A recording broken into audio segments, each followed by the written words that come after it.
So when you're putting all the hardware back on, when you're putting the boards back on, you're going to want to use Loctite on all of the hardware.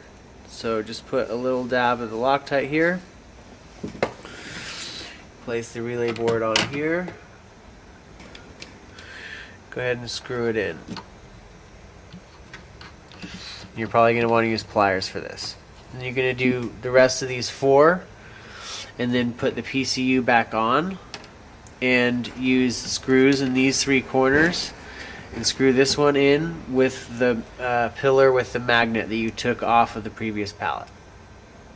Okay, now when you're replacing the fidgets and replacing the connectorization between the relay board and the PCU, the new relay board and PCU, these connectors up here correspond 1-to-1 with each footprint.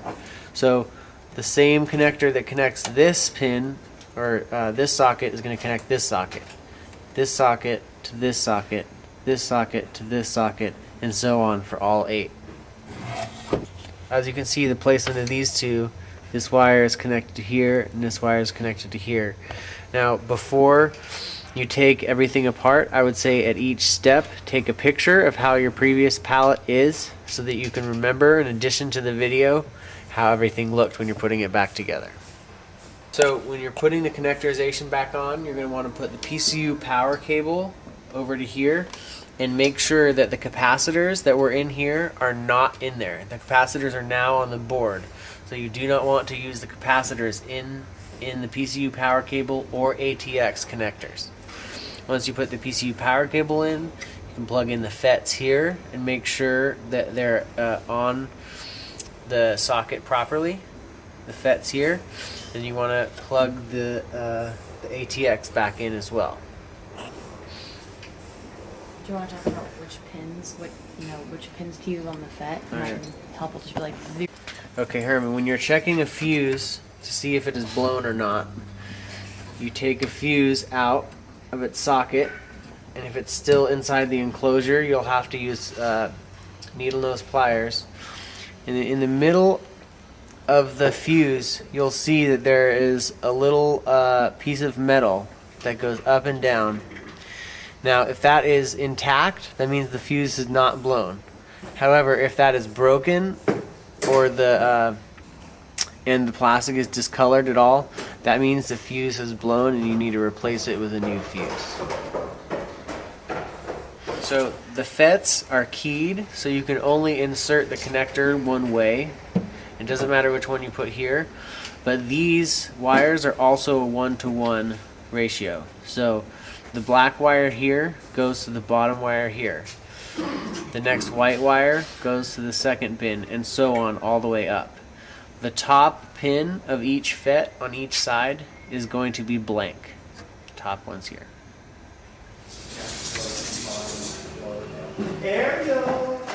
Now I'll demonstrate putting the new sub-panel assembly back in. It's easiest if you open it so you can see where all the wires are going to go through the holes. You also want to make sure that the pressure tubing does not get poked by the sharp sides of the holes at the bottom of the sub-panel assembly. Now we're going to hang it back up with the 4 screws, and we're sending extra hardware, so if you lose them, you can have more.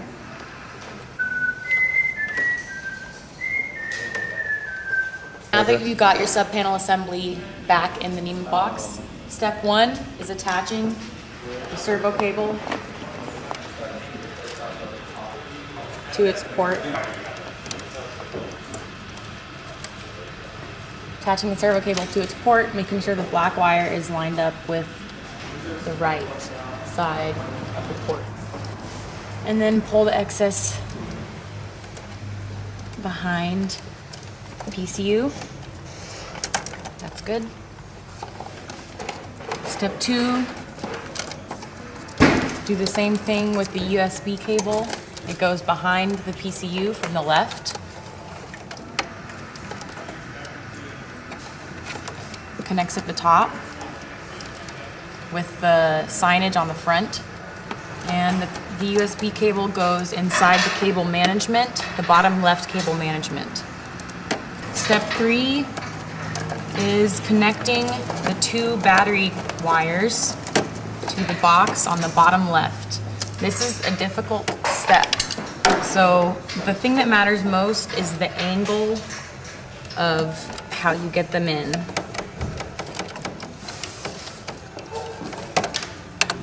Red goes on the left. Red goes on the left, black goes on the right. So one thing that makes it easier to get these ferrules in is to make sure that these screws are completely all the way turned to the left, because these ferrules sometimes are difficult to get in. Something that helps is using a needle nose pliers to direct the ferrules.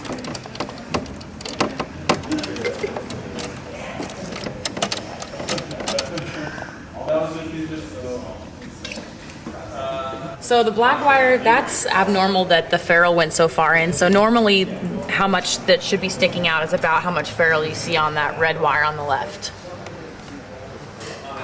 Next step is to string the O2 up through the 2 cable management loops on the left, and then through the rightmost cable management loop on the front panel, and connect it to the out.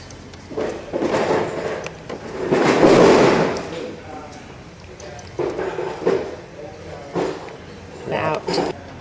The bottom cable management, the top cable management on the sub panel, and the front and the rightmost cable management loop on the front panel connected to the out, and put back in the middle cable management loop of the front panel. And the O2 sensor cable goes up through the bottom cable management loop and connects between the 2 cable management loops on the sub panel. The clip side matching.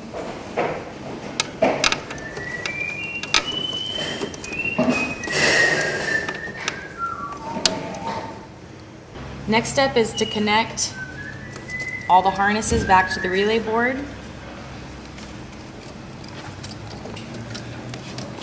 The key switch, the blower, the governor, and the GEC harness with the large piece on right, small piece on left.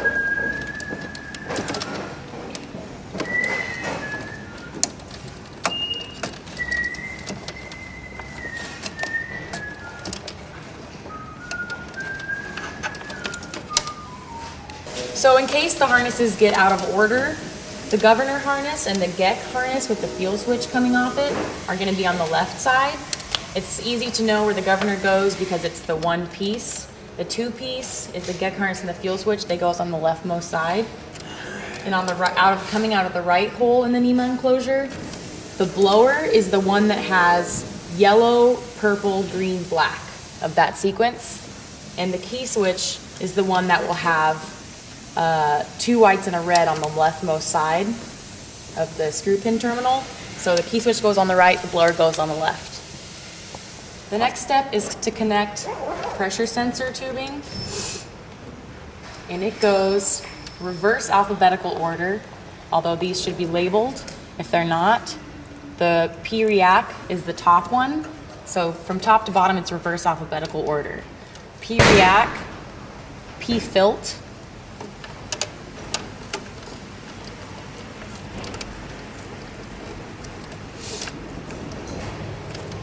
and PCOM.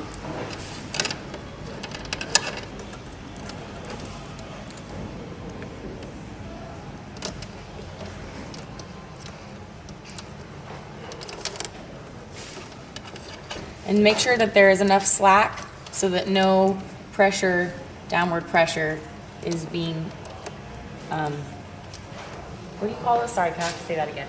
What do you call it?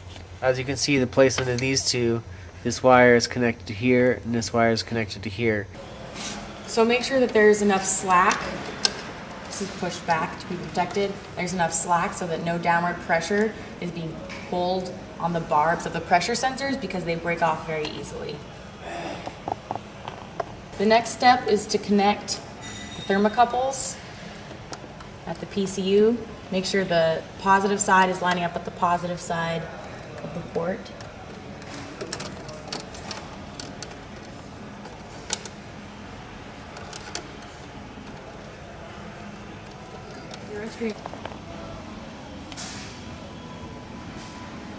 I'm going to say once again, disregard these wires because these will look different. This is for the grid tie harness only.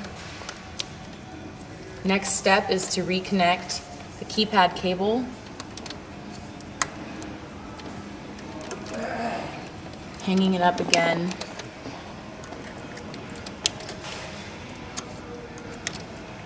And the blue wire goes on the left side. You plug it into the leftmost side of the keypad, and it has to have the blue wire on the left.